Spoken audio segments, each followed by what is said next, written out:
Hello friends, welcome to the GS foundation. GS foundation के इस online platform पे आप सभी छात्रों का भरपूर स्वागत है। आज के सेशन में हम लोग करने वाले हैं इंडियन और वर्ल्ड ज्योग्राफी से संबंधित प्रश्नों को, और ये सभी एग्जाम के लिए महत्वपूर्ण सेशन रहने वाला है, क्योंकि इस सेशन में मिलने वाला है आपको डिटेल्ड वीडियो, यानी फुल एक्सप्लेनेशन के साथ इस वीडियो को हम करने वाले हैं। तो आपसे मेरा अनुरोध है कि आप इस वीडियो को आखिरी तक अवश्य देखिएगा। यदि वीडियो अच्छी लगे तो इसे लाइक कीजिएगा, इसे अपने दोस्तों के साथ ज़रूर शेयर कर दीजिएगा, और यदि आप भी इस चैनल पर नए हैं और अभी तक चैनल को सब्सक्राइब नहीं किया है तो ज़रूर सब्सक्राइब कर लीजिएगा, बेल आइकन को प्रेस कर लीजिएगा। तो चलिए शुरुआत करते हैं आज के सेशन को। पहला सवाल आपके स्क्रीन पर है, कहता है कि सूर्य के मध्य भाग को क्या कहा जाता है। आपके ऑप्शन है समताप मंडल, प्रकाश मंडल, वर्णमंडल या स्थल मंडल। सूर्य के मध्य भाग को क्या कहा जाता है? सही आंसर हो जाएगा प्रकाश मंडल कहा जाता है। आइए इसका डिटेल देखते हैं। सूर्य के मध्य भाग को प्रकाश मंडल कहा जाता है। क्या कहा जाता है? सूर्य के मध्य भाग को प्रकाश मंडल कहा जाता है, जो प्रकाश और गर्मी का उत्सर्जन करता है। सबसे अंदरूनी हिस्सा क्रोड होता है। सबसे अंदरूनी हिस्सा क्रोड होता है, जहां पर ऊर्जा बनती है, जिसके कारण हमें सूर्य से प्रकाश मिलता है। वर्णमंडल इसके ऊपर की परत को कहा जाता है। अगले सवाल की ओर बढ़ते हैं और देखते हैं कि हमारा अगला सवाल क्या है। अगला सवाल है, चांप झील यानी ऑक्सबो लेक तथा बिसर्प यानी मिनेंडर नदी घाटी के किस भाग के लक्षण है? ऊपरी मार्ग, मध्य मार्ग, निचला मार्ग या इनमें से कोई नहीं। चांप झील तथा बिसर्प नदी घाटी के किस भाग के लक्षण है? सही आंसर हो जाएगा नदी घाटी के निचले मार्ग का लक्षण है। चांप झील आप चित्र में देख सकते हैं। चांप झील और बिसर्प नदी घाटी के निचले मार्ग के लक्षण है। बिसर्प कब बनते हैं? जब नदी मैदानी इलाकों में प्रवेश करती है और मंद ढाल के कारण टेढ़ी मेढ़ी होकर बड़े बिसर्प बनाती है। आप देख सकते हैं, इसे ही बिसर्प कहा जाता है। जब समय के साथ बिसर्प कटकर अलग हो जाते हैं तो चांप झील का निर्माण हो जाता है। ये अगर कट जाता है तो ये झील कैसी झील का उदाहरण है? तो ये चांप झील का उदाहरण है। अगले सवाल की ओर बढ़ते हैं। नेक्स्ट है, तुर्की के उत्तर में कौन सा सागर है? काला सागर, कैस्पियन सागर, लाल सागर या भूमध्य सागर? तुर्की के उत्तर में कौन सा सागर स्थित है? राइट आंसर हो जाएगा काला सागर स्थित है। तुर्की के उत्तर में ब्लैक सी, तुर्की के उत्तर में ब्लैक सी स्थित है, जबकि दक्षिण में आपका मेडिटेरियन सी स्थित है। तुर्की के पश्चिम में आपको एजियन सागर देखने को मिलता है। एजियन सागर देखने को मिलता है, और ब्लैक सी और एजियन सी के बीच आपको मार्मरा सागर देखने को मिलता है। मार्मरा सागर देखने को मिलता है, और ये मार्मरा सागर ही एशियाई तुर्की को यूरोपीय तुर्की से अलग करता है। चलिए देखते हैं अगला सवाल। अगला सवाल है, प्रति चक्रवात की आकृति सामान्यतः होती है गोलाकार, अंडाकार, त्रिभुजाकार या उपयुक्त सभी। प्रति चक्रवात की आकृति सामान्यतः होती है, राइट आंसर हो जाएगा अंडाकार होती है। प्रति चक्रवात एंटी साइक्लोन की आकृति सामान्यतः कैसी होती है? तो ये अंडाकार होती है, जहां हवाएं केंद्र से बाहर की ओर सर्पिल रूप में घूमती है, जिससे मौसम साफ रहता है। इसके केंद्र में हाई प्रेशर रहता है, तो हवाएं बाहर की ओर चलती है।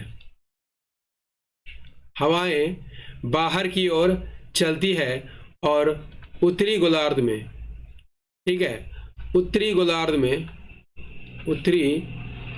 में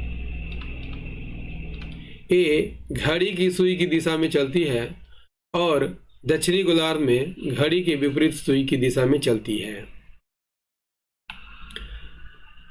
नेक्स्ट है, निम्नलिखित में से किस प्राकृतिक प्रदेश को विश्व का चिड़ियाघर के नाम से जाना जाता है? मानसूनी प्रदेश, सवाना प्रदेश, विषुवतरेखीय प्रदेश, भूमध्य सागरीय प्रदेश। निम्नलिखित में से किस प्राकृतिक प्रदेश को विश्व का चिड़ियाघर के नाम से जाना जाता है? राइट आंसर हो जाएगा सवाना प्रदेश को। सवाना प्रदेश आप देख सकते हैं,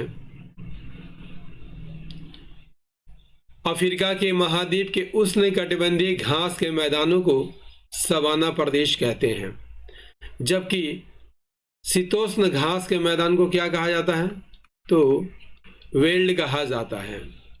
सवाना घास के मैदानों में विभिन्न प्रकार के जंगली जानवर जैसे जेबरा, जिराफ, हाथी और शेर खुले में विचरण करते हैं, जिससे यह क्षेत्र विश्व का चिड़ियाघर कहलाता है। यदि आपसे पूछ लिया जाए कि उत्तरी अमेरिका में पाया जाने वाला घास का मैदान क्या कहलाता है, तो इसे प्रेयरीज कहा जाता है। अर्जेंटीना में पाए जाने वाले घास के मैदान को क्या कहा जाता है? पंपास कहा जाता है, जबकि यूरेशिया में स्थित घास के मैदान को स्टेपी कहा जाता है। यदि आपसे पूछ लिया जाए कि ऑस्ट्रेलिया में कौन से घास के मैदान है, तो याद रखिएगा ऑस्ट्रेलिया में डाउन्स घास के मैदान होते हैं, जो कि समशीतोष्ण घास के मैदान है। समशीतोष्ण घास के मैदान है। आइए देखते हैं अगला सवाल। अगला है, निम्नलिखित में से कौन सा बंदरगाह कॉफी पतन के नाम से जाना जाता है? Sao Paulo, Santos, Rio de Janeiro या ब्यूनस आयर्स। कॉफी बंदरगाह के नाम से सैंटोस बंदरगाह को जाना जाता है, जो कि साओ पालो स्टेट में है। साओ पालो स्टेट ब्राजील में है। आइए इसका डिटेल देख लेते हैं। सैंटोस की यहां पर बात कर लिया जाए, सैंटोस तो ब्राजील देश के साओ पोलो राज्य में स्थित है। आप देख सकते हैं साओ पोलो राज्य में सैंटोस बंदरगाह स्थित है। सैंटोस बंदरगाह की बात करते हैं तो दुनिया के सबसे बड़े कॉफी निर्यातक बंदरगाह के रूप में प्रसिद्ध है, इसलिए इसे विश्व का कॉफी पतन कहा जाता है। अगले सवाल की ओर बढ़ते हैं। अगला सवाल है, अफ्रीका महाद्वीप में सर्वाधिक जनसंख्या वाला देश कौन है? मिस्र, नाइजीरिया, इथियोपिया, दक्षिण अफ्रीका संघ। दोस्तों अफ्रीका महाद्वीप की बात करते हैं तो अफ्रीका महाद्वीप में सबसे बड़ा क्षेत्रफल वाला देश अल्जीरिया है। अल्जीरिया है। जबकि सबसे अधिक जनसंख्या वाला देश कौन है? तो याद रखिएगा नाइजीरिया है। नाइजीरिया है। राइट आंसर क्या हो जाएगा? Nigeria. Option B is the right answer.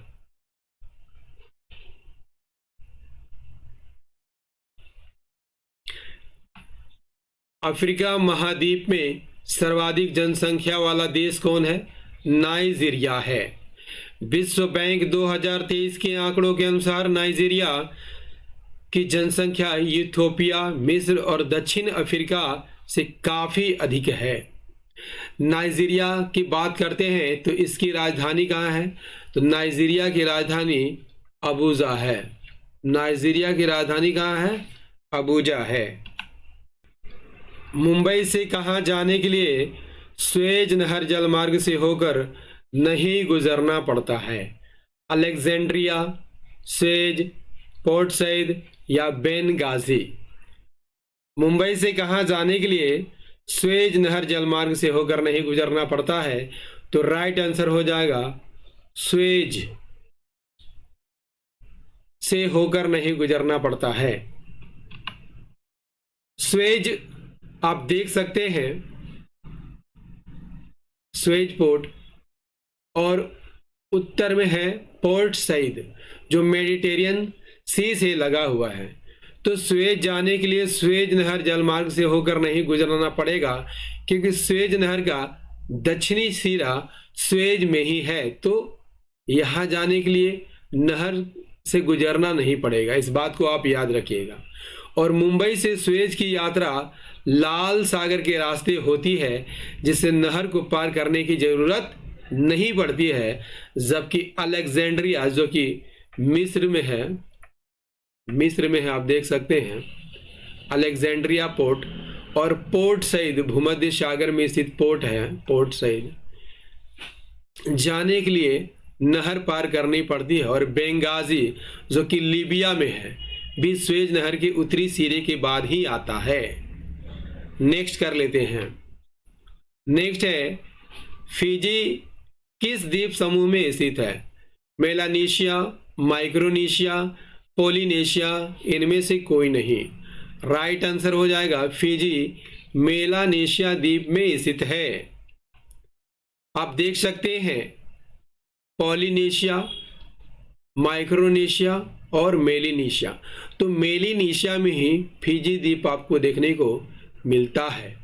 Fiji दक्षिणी प्रशांत महासागर में स्थित एक द्वीपीय देश है। यह ओशिनिया के भौगोलिक क्षेत्र मेलानेशिया के उप क्षेत्र में स्थित है। आइए अगले सवाल की ओर बढ़ते हैं।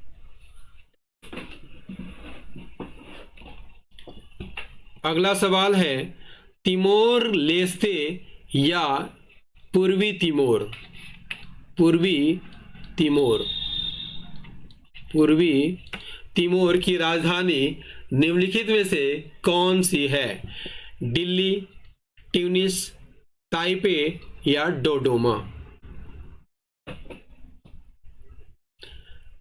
तो पूर्वी तिमोर की राजधानी कहाँ है?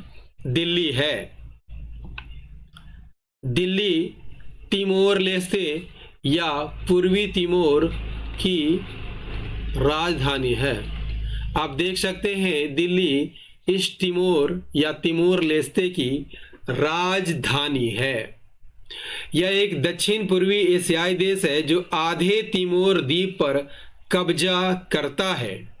मुद्राएं यहाँ संयुक्त राज्य अमेरिकी डॉलर, इंडोनेशियाई रुपया चलता है। आधिकारिक भाषा की बात करते हैं तो पुर्तगाली और टेटून भाषा बोली जाती है। ट्यूनिस की बात कर लेते हैं तो ट्यूनीशिया की राजधानी है। ताइपे ताइवान की राजधानी है। डोडोमा तंजानिया की राजधानी है। अगले सवाल की ओर बढ़ते हैं। अगला सवाल है भारत के दक्षिण पठार का सर्वोच्च बिंदु अवस्थित है? सह्याद्री में, इलायची पहाड़ी में, नीलगिरी में या अनामलाई पर्वत में? तो दक्षिण पठार का सर्वोच्च बिंदु अनामलाई पर्वत में स्थित है। भारत के दक्षिणी पठार का सर्वोच्च बिंदु अनाईमुडी है, जो कि अनामलई पर्वत में स्थित है। आप देख सकते हैं अनामलई हिल्स, इसी में अनाईमुडी सबसे ऊंची चोटी है, जो दक्षिण भारत की सबसे ऊंची चोटी मानी जाती है। अनाईमुडी दक्षिण भारत की सबसे ऊंची चोटी है एवं पश्चिमी घाट का हिस्सा है। इसकी ऊंचाई कितनी है? 2695 मीटर। इलायची पहाड़ी की बात कर लिया जाए, कार्डेमम पहाड़ी की बात कर लिया जाए, तो यह पश्चिम घाट का हिस्सा है और भारत की सबसे दक्षिणतम पर्वत श्रृंखला है। नेक्स्ट सवाल क्या कहता है? नेक्स्ट है, गोकाक प्रपात किस जिले में स्थित है? बेलगांव, धारवाड़, रायचूर या बिदर? राइट आंसर हो जाएगा बेलगांव में स्थित है। गोकाक जलप्रपात बेलगांव कर्नाटक में घाटप्रभा नदी पर स्थित है। इन क्षेत्रों में बहुत तायत में पाए जाने वाले गोकी वृक्षों के कारण इसे गोकाक नाम दिया गया है। इसके आकार, रंग और ऊंचाई, गति ने इसे मिनी नियाग्रा का टैग दिया गया है। अगला सवाल कर लेते हैं। अगला सवाल है, दक्षिण पश्चिम मानसूनी हवाओं के पहुंचने के आधार पर सही क्रम क्या है? दोस्तों, दक्षिण पश्चिमी मानसून सबसे पहले केरल के तिरुअनंतपुरम में पहुंचता है, ठीक है, और इसके बाद बंगाल की खाड़ी वाली शाखा कहाँ पहुंचती है? तो कोलकाता पहुंचती है, कोलकाता पहुंचती है, ठीक है। इसके बाद नागपुर और इसके बाद अहमदाबाद पहुंचती है, अहमदाबाद पहुंचती है। तो राइट आंसर क्या हो जाएगा? Thiruvananthapuram, Kolkata, Nagpur, Ahmedabad. Option A is the right answer, option B is the right answer. दक्षिण पश्चिमी मानसूनी हवाएं सबसे पहले तिरुअनंतपुरम केरल के तट पर 1 जून के आसपास पहुंचता है, ठीक है। कहां पर पहुंचता है? तिरुअनंतपुरम 1 जून के आसपास पहुंचता है। इसके बाद बंगाल की खाड़ी की शाखा के माध्यम से कोलकाता पहुंचता है, ठीक है, कोलकाता पहुंचता है 3 जून को। मानसून की अरब सागर शाखा प्रायद्वीप में आगे बढ़ती है और फिर नागपुर पहुंचती है। अंत में यह अहमदाबाद तक पहुंचती है। नेक्स्ट सवाल कर लेते हैं। अगला सवाल है, पश्चिम घाट की महत्वपूर्ण वनस्पति कौन है? चंदन, देवदार, चीड़, सागवान। राइट आंसर हो जाएगा सागवान है। पश्चिम घाट की महत्वपूर्ण वनस्पति सागवान है। पश्चिम घाट क्षेत्र में नम पर्णपाती वन पाए जाते हैं, जहां सागवान साथ ही शीशम, बांस और अन्य प्रजातियां उगती है। चंदन मुख्य रूप से कर्नाटक और तमिलनाडु के शुष्क क्षेत्रों में पाया जाता है, जबकि देवदार और चीड़ हिमालयी क्षेत्रों की वनस्पति है। नेक्स्ट सवाल करते हैं। भारतवर्ष में चावल की खेती उन क्षेत्रों में होती है जहां वार्षिक वर्षा कितने से अधिक होती है? 20 सेंटीमीटर से अधिक, 30 सेंटीमीटर से अधिक, 60 सेंटीमीटर से अधिक या 100 सेंटीमीटर से अधिक? सही आंसर हो जाएगा ऑप्शन डी, 100 सेंटीमीटर से अधिक जहां वर्षा होती है उन क्षेत्रों में चावल की खेती की जाती है। चावल की खेती के लिए गर्म और आर्द्र जलवायु की आवश्यकता होती है। इसके लिए वार्षिक वर्षा 100 सेंटीमीटर से अधिक होनी चाहिए। जिन क्षेत्रों में कम वर्षा होती है वहां सिंचाई की सहायता से चावल उगाया जाता है। नेक्स्ट, और दोस्तों मैं कहना भूल जाता हूं, सेशन को लाइक जरूर करते चलिएगा। वीडियो यदि अच्छी लगे तो इसे लाइक कीजिएगा, इसे अपने दोस्तों के साथ शेयर कीजिएगा, और यदि आप भी इस चैनल पर नए हैं और अभी तक चैनल को सब्सक्राइब नहीं किया है तो ज़रूर सब्सक्राइब कर लीजिएगा और बेल आइकन को प्रेस करना मत भूलिएगा। दोस्तों चलिए आगे कर लेते हैं। निम्न विद्युत संयंत्रों में कौन सा एक तापीय संयंत्र नहीं है? फरीदाबाद तापीय संयंत्र है, रामगुंडम तापीय संयंत्र है, धोरम तापीय संयंत्र है, जबकि इडुक्की जल संयंत्र है। इडुक्की जल संयंत्र है। तो राइट आंसर क्या हो जाएगा? Option D.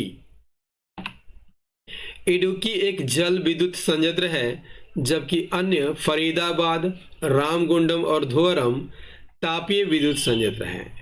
इडुक्की जल विद्युत परियोजना की बात कर लिया जाए तो केरल में स्थित है, पेरियार नदी पर स्थित है। ठीक है, और यह पानी की स्थिति ऊर्जा को विद्युत ऊर्जा में बदल देती है। अगला सवाल कर लेते हैं। सीमेंट उत्पादन में भारत का विश्व में कौन सा स्थान है? पहला स्थान तो चीन का है, दूसरा स्थान भारत का है। तो राइट आंसर क्या हो जाएगा? Option B is the correct answer. Cement उत्पादन में भारत का विश्व में दूसरा स्थान है, जो चीन के बाद दुनिया का दूसरा सबसे बड़ा उत्पादक देश है। भारत वैश्विक उत्पादन में लगभग 8% हिस्सेदारी करती है। नेक्स्ट कर लेते हैं। कोंकण रेल मार्ग नहीं जोड़ता है बेलगांव को, मड़गांव को, रत्नागिरी को, उडुपी को। राइट आंसर हो जाएगा बेलगाम को नहीं जोड़ती है। आप देख सकते हैं बेलगाम की अवस्थिति कहाँ पर है।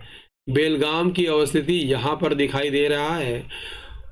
कोंकण रेल मार्ग बेलगाम को नहीं जोड़ता है, जबकि मड़गांव, रत्नागिरी और उडुपी को जोड़ती है।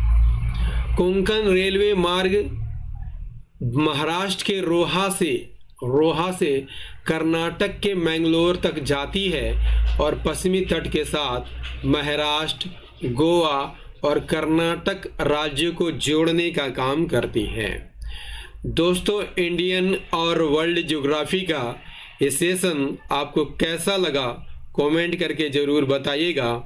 यदि सेशन पसंद आया हो तो एक लाइक कीजिएगा, इसे अपने दोस्तों के साथ अवश्य शेयर कर दीजिएगा, और यदि आप भी इस चैनल पर नए हैं और अभी तक चैनल को सब्सक्राइब नहीं किया है तो ज़रूर सब्सक्राइब कर लीजिएगा, बेल आइकन को प्रेस करना मत भूलिएगा।